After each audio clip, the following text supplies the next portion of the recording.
Hi, I'm Patricia Richardson, and I'm going to be your host in this educational video for people that have been newly diagnosed with progressive supranuclear palsy, or PSP for short. Progressive supranuclear palsy affects people of all genders, ethnic backgrounds, and geographical areas.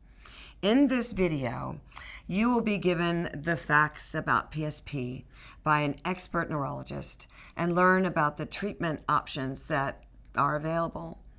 You will meet a patient and his spouse who are coping with the daily challenges of living with the disease and learn about how their lives have changed.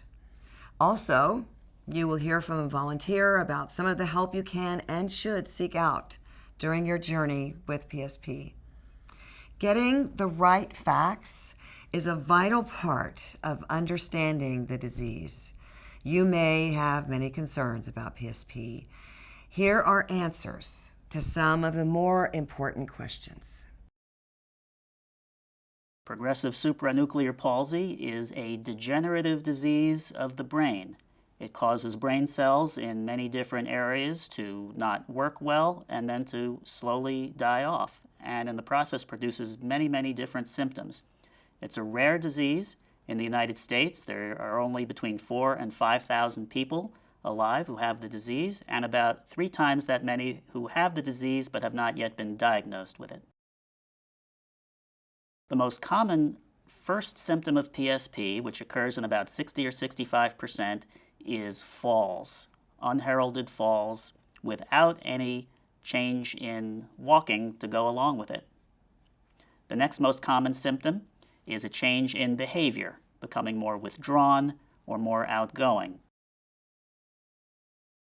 PSP very rarely runs in families. Fewer than 1% of people with PSP have a family member who's affected.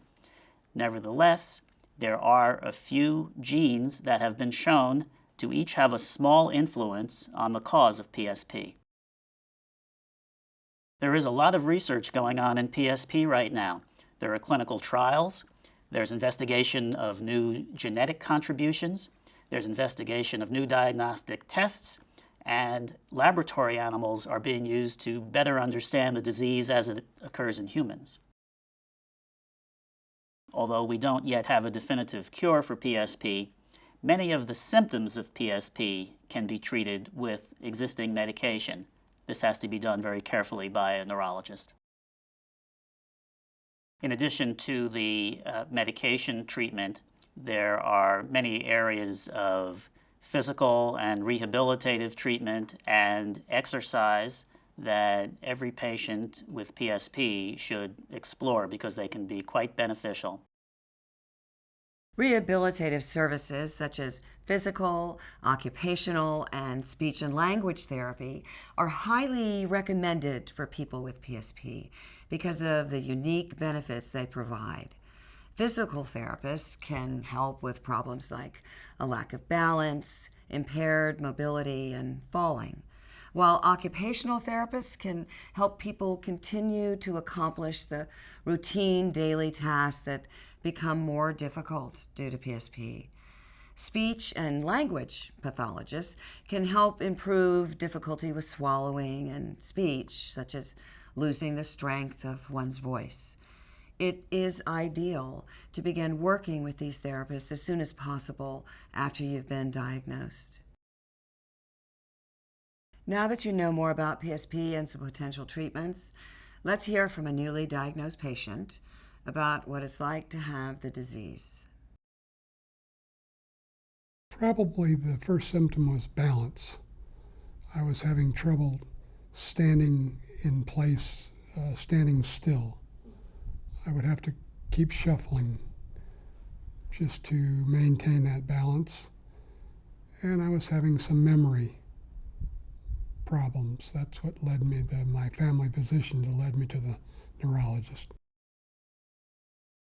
When the doctor told us that I had PSP, I didn't have much of a feeling about it one way or another, in that I wasn't sure what it was.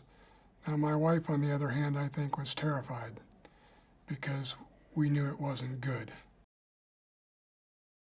When you talk to your doctor, from my perspective, I would encourage you to ask your doctor to be very upfront and tell you exactly what to expect to the best of their ability.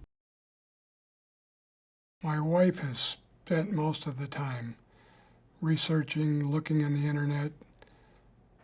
CurePSP has been a wonderful, wonderful resource for my wife and I. Upon receiving this diagnosis, I was very hopeful that people would not treat me differently. When Debbie told our family and friends that I have PSP, it was very uncomfortable for me, in that I wanted to be able to still do things for myself, and everybody's wanting to do everything for me. Bring me water, help me in any way they can. And I can still do those things for myself at this point, and I would like to continue to do so. Let's meet the patient's wife and learn how her life has changed as a result of the diagnosis. The first symptoms that I noticed was him becoming forgetful and becoming distant, not engaging in conversation like we had before. And that was when I decided to contact his regular physician. I was hopeful that it was going to be something very easily remedied as far as treatment or, with medication.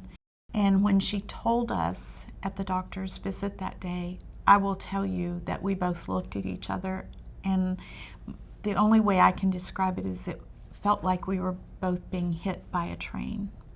It was the worst feeling that I can tell you.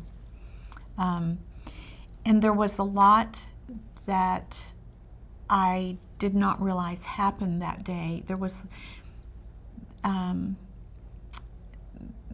just a lot of things that probably were said to us, and I don't think we heard them. After we were given the diagnosis, I just made it my goal every day to make his day as good as it could be. I think Thomas's worries right now are how his condition is going to worsen and how I will be his favorite word is burden. And I don't feel that way. I think when you love someone, that's just part of loving them.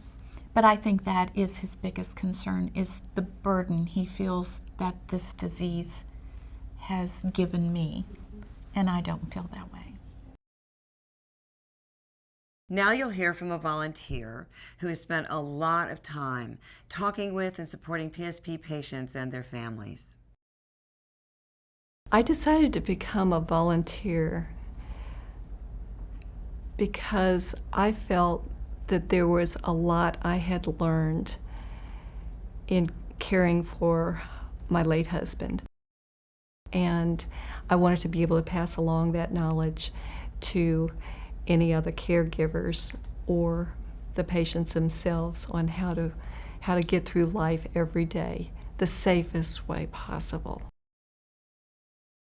One of the best things that comes out of volunteering is the sense of fulfillment that you get in seeing a difference, just making any improvement over the quality of life of the caregiver or the patient themselves. It's a tough disease, and if there's anything I can do to better that situation, I feel fulfilled. I've done my small bit to help. Participating in a support group is really important because quickly you find out that you are not alone, number one, and number two, there's plenty of hope, and number three, there's opportunities to share what knowledge you have learned as a caregiver or as a patient to try and help others who are going through the same thing. Yes, quite often most people feel like they're not support group candidates, and they think they're the last people in the world that need it. I was one of those people. I thought I would never need a support group, ever. But living through this experience, I knew I needed help because it was something far greater than me. I needed all the help I could get. And I would encourage anybody just to make that first phone call or that first contact. It can be easy to lose sight of your goals and get discouraged when coping with PSP. Maintaining hope and a positive outlook on life is a crucial part of the road ahead. Hope is as vital to our lives as the very oxygen we breathe. It is at the very heart of healing. And those who have hope may live longer and more meaningful lives. It's important to maintain hope because, for one thing, it's a valid scientific opinion. There's a lot of new developments going on in understanding and treating PSP, so it's really quite realistic to be hopeful. I certainly am hopeful, and realistically so, and all the researchers I know who are working on PSP are very hopeful and, in fact, expect that their efforts will improve the lives of sufferers of PSP. Another reason to be hopeful is that a good emotional attitude towards one's illness does help the long-term outcome of that illness. That's true for short-term illnesses as well as for long-term chronic illnesses like PSP. There is going to be a cure someday for this disease. And don't give up that hope. It'll happen. Hope is a state of mind, and you need to have a good state of mind. Faith, and you have to be strong. I'm very hopeful for the future. Anything at all could happen, but I'm just keeping a very positive outlook about everything. Just take one day at a time and look forward to the next. If you have just recently been diagnosed with PSP, just remember there's hope. There's look forward to the future. I mean, keep exercising, keep doing the things you're doing daily now. Enjoy each day, take one day at a time, and keep smiling.